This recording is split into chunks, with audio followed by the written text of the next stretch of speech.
ಇವತ್ತು ದೇಶದ ವಿಶೇಷವಾಗಿ ಅದರಲ್ಲೂ ಸಂವಿಧಾನ ಇವತ್ತು ಅರ್ಪಣೆಯಾದ ದಿನ. ಸಂವಿಧಾನವನ್ನು ಇವತ್ತು ಅಂಗೀಕರಿಸಿ 75 ವರ್ಷಗಳು ಮುಕ್ತಾಯ ಆಗಿದೆ. 76ನೇ ವರ್ಷ ಇವತ್ತು ಪ್ರಾರಂಭ ಆಗುವ ಈ ಸುಸಂದರ್ಭದಲ್ಲಿ ಇಡೀ ದೇಶನೇ ವಿಶ್ವ ಇವತ್ತು ಭಾರತದತ್ತ ನೋಡುವ ರೀತಿಯಲ್ಲಿ ಇವತ್ತು ಕಾರ್ಯಕ್ರಮಗಳು ಡೆಲ್ಲಿಯ ರಾಜಪಥದಲ್ಲಿ ನಡೀತದೆ. ಇಂಥ ಸುಸಂದರ್ಭದಲ್ಲಿ ನಾವು ಸಹ ನಮ್ಮ ಕ್ಷೇತ್ರದಲ್ಲಿ ಈ ಬಾರಿ ವಿಶೇಷವಾಗಿ ಪೌರ ಕಾರ್ಮಿಕರ ಅಮೃತಾಸ್ತ್ರದಲ್ಲಿ ನಾವು ಈ ಬಾರಿ ಧ್ವಜಾರೋಹಣವನ್ನು ಮಾಡಿದ್ದೇವೆ.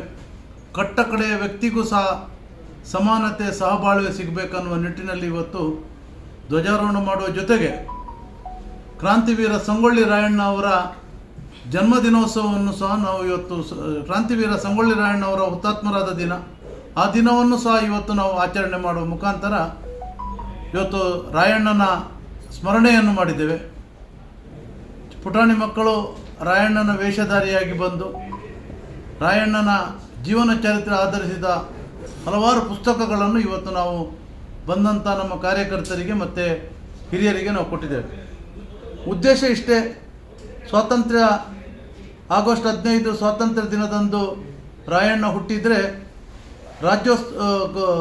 ವಿಶೇಷವಾಗಿ ಗಣರಾಜ್ಯೋತ್ಸವದ ದಿನ ರಾಯಣ್ಣ ಅವರು ತಮ್ಮ ದೇಹವನ್ನು ತ್ಯಾಗ ಮಾಡಿದಂಥ ದಿನ.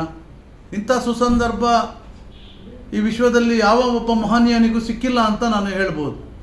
ಯಾಕಂದರೆ ಹುಟ್ಟಿದ್ದು ಈ ದೇಶಕ್ಕೆ ಸ್ವಾತಂತ್ರ್ಯ ಬಂದ ಸಂದರ್ಭದಲ್ಲಿ ದಿನದಂದು, ಆ ದಿನಕ್ಕೋಸ್ಕರನೇ ತನ್ನ ಪ್ರಾಣವನ್ನು ತ್ಯಾಗ ಮಾಡಿದಂತಹ ರಾಯಣ್ಣವರು ಅವರು ಕೊನೆಯದಾಗಿ ಅವರನ್ನು ಗಲ್ಲಿಗೇರಿಸುವ ಸಂದರ್ಭದಲ್ಲಿ ಕೇಳಿದಂಥ ಕ್ವಶ್ಚನಿಗೆ ಕೊನೆಯ ಮಾತಿಗೆ ಉತ್ತರ ಕೊಟ್ಟದ್ದೇನೆಂದರೆ, ಒಬ್ಬ ರಾಯಣ್ಣ ಸಾಯ್ಬೋದು, ಆದರೆ ಈ ದೇಶದ ಸ್ವಾತಂತ್ರ್ಯಕ್ಕೋಸ್ಕರ ಮನೆ ಮನೆಯಲ್ಲಿ ಒಬ್ಬ ರಾಯಣ್ಣ ಹುಡ್ತಾರೆ ಅಂತ ಇವತ್ತು ರಾಯಣ್ಣ ಅವರು ಹೇಳಿದ ಮಾತು.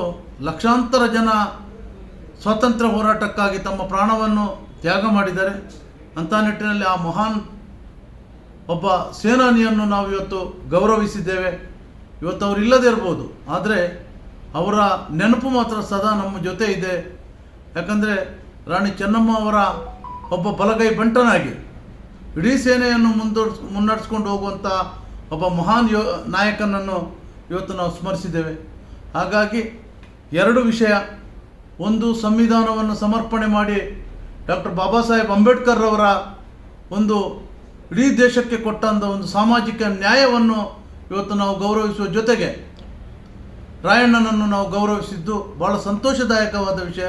ಅದರಲ್ಲೂ ವಿಶೇಷವಾಗಿ ಈ ಕಾರ್ಯಕ್ರಮದಲ್ಲಿ ಗಣ್ಯರಾಗಿ ಭಾಗವಹಿಸಿದಂಥದ್ದಂದರೆ ನಮ್ಮ ಪೌರ ಕಾರ್ಮಿಕರು. ಅವರಿಗೆ ಇವತ್ತು ಆ ವೇದಿಕೆಯಲ್ಲಿ ಗೌರವವನ್ನು ಸಮರ್ಪಣೆ ಮಾಡಲಾಗಿದೆ.